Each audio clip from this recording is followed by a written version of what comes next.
स्त्री हत्याकारी को आजीवन जेल आजीवन कारादंड रे दंडित कले चंपुआ एडीजे कोर्ट 2018 मसीहा में 21 रे केन्दुझर जिला बड़बेल थाना कोल्ह बरपदा गाँव रंजन गागराई निज स्त्री जतनी को किरोसिन ढाली निया लगाई फेरार हो जाते। स्थानीय लोकों उद्यम जतनी को गुरुतर अवस्था उद्धार कर प्रथमे बड़बिल और परे केन्दुझर मेडिकल को पठा जाइतिला।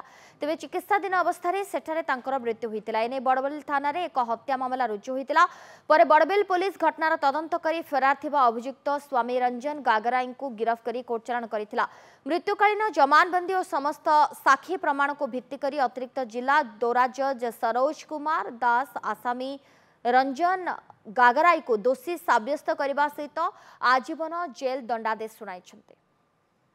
हम कोर्ट रे गोटे जघन्य हत्याकांड राय प्रकाशित है 1918 मसीह रंजन गागराई नामक जन व्यक्ति ता स्त्री को घरे भर्ती कर किरासिनी ढाड़ी निआ जाड़ी केन्दुझर से मृत्युवरण कला और मृत्यु समय से गोटे मृत्यु कारण जमानबंदी देता है तार मृत्यु केवल तार स्वामी निआ लगे मारिছে आउ अन्न कहीं दायी ना जहाँ हो दंडादेश दफा 302 आजीवन कारादंडादेश है 10,000 टका जुर्माना है आ विभिन्न छोट मोट दफारे भी दंडित कराई।